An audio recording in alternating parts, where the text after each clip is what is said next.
The night before my wedding, I thought I'd be alone. Nervous, restless, maybe writing vows. Instead, 3 men knocked on my door and my fiancé sent them. I said yes, and I never once looked back. If you've been here before and you enjoy these stories, don't forget to like and subscribe. It's the easiest way to support the channel and helps us keep going. If you're new here, welcome. I hope you enjoy this one and come back for more. Now let's begin. I was lying in bed alone. The hotel room felt empty, even though everything was set for tomorrow. The dress, the rings, the vows. I couldn't sleep. Tomorrow, I'd be walking down the aisle saying I do to a man I loved, but in the back of my mind, all I could hear was his voice.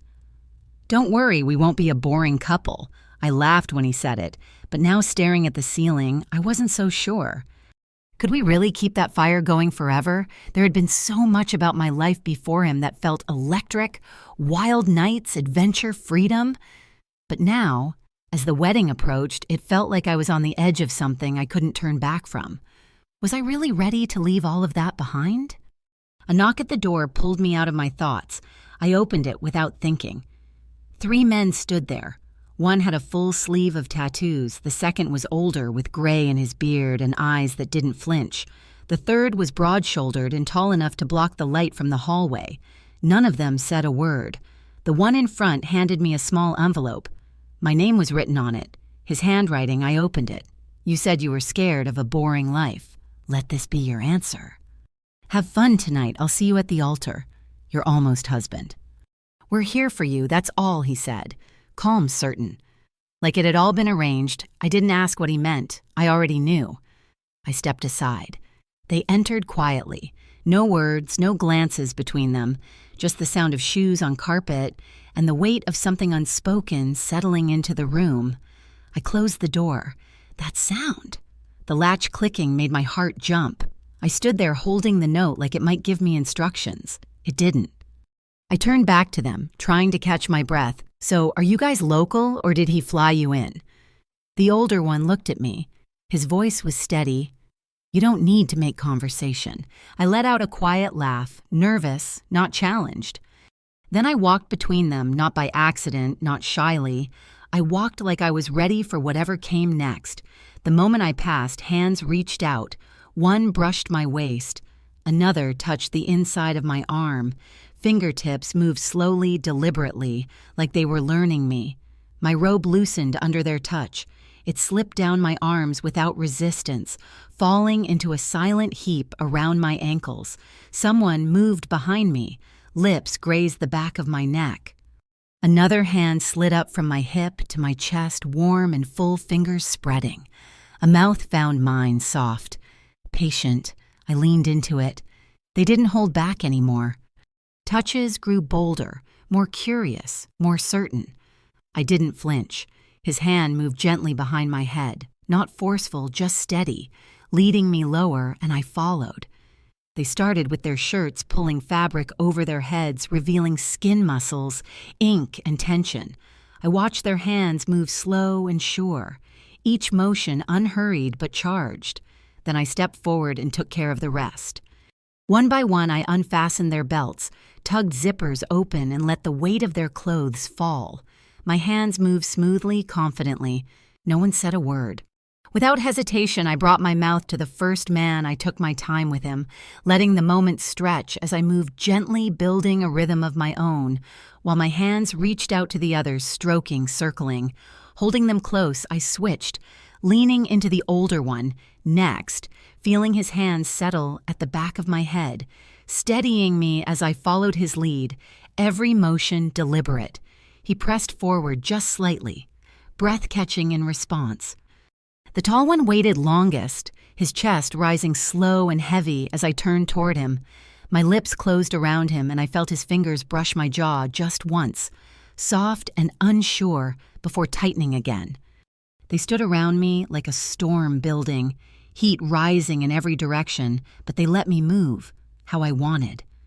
Their hands tangled in my hair, traced my shoulder blades, steadied me as I kept going. When my knees began to ache, the tattooed one bent down and lifted me with ease. He carried me to the bed, laying me across the sheets like I was something he'd been told to handle carefully, but wanted to claim. One man knelt between my legs, his mouth lowering with slow, focused intent as he explored every curve he could reach. He adjusted my hips slightly, angling me toward him like he'd done it before. His breath was warm, his pace steady, more worship than hunger. Another climbed beside me and guided himself toward my lips.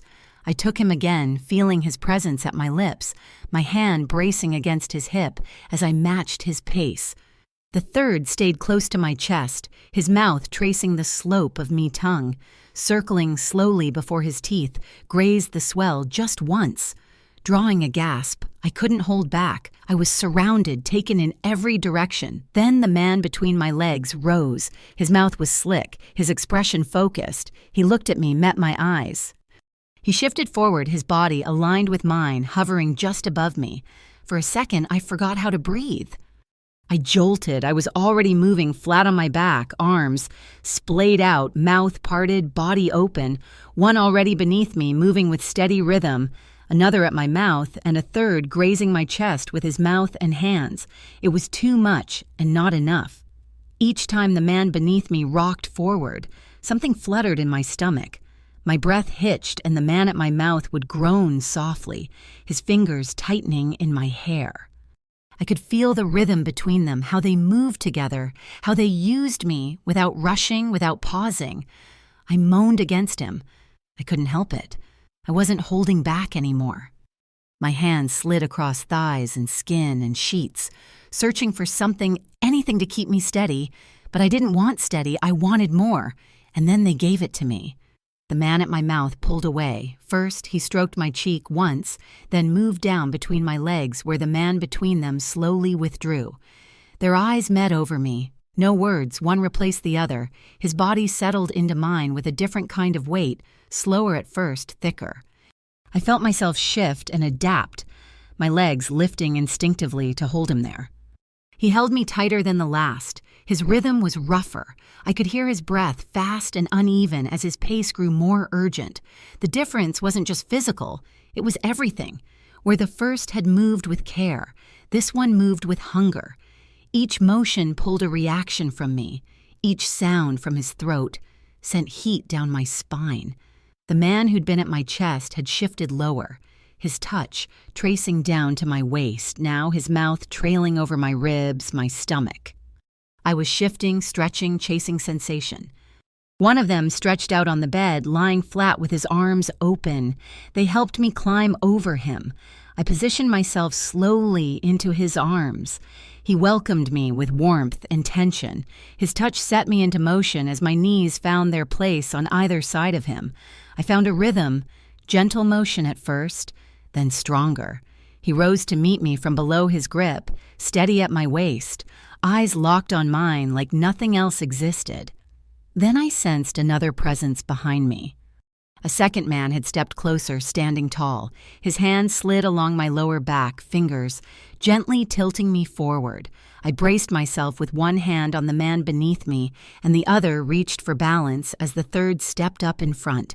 He was standing on the bed, right in front of me, within reach. My mouth opened for him on instinct. As I took him at my lips, the man behind me moved into position. There was a pause, a breath, then a slow build of pressure as he settled behind me with careful precision.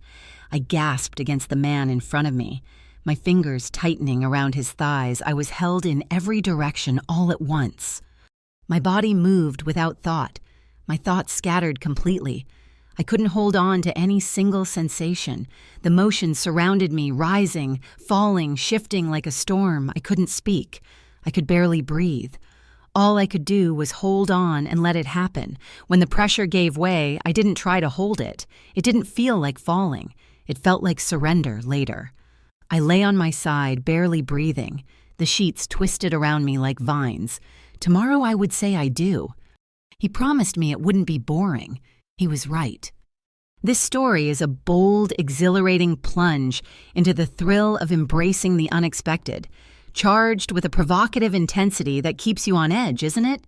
I'm captivated by the protagonist's leap from pre-wedding jitters to a night of unrestrained passion orchestrated by her fiancé's daring gesture to ensure their life together defies monotony. The narrative's vivid, sensory-rich depiction of her surrender to three strangers, each touch deliberate, each moment electric, creates a heady atmosphere that's both liberating and audacious. What resonates most is how the story redefines commitment, suggesting that trust and adventure can intertwine to forge a marriage unbound by convention. Would you embrace such a wild, boundary-breaking prelude to forever, or see it as a risky gamble? Share your thoughts in the comments. I'd love to hear how this daring, pulse-pounding tale sparks your imagination.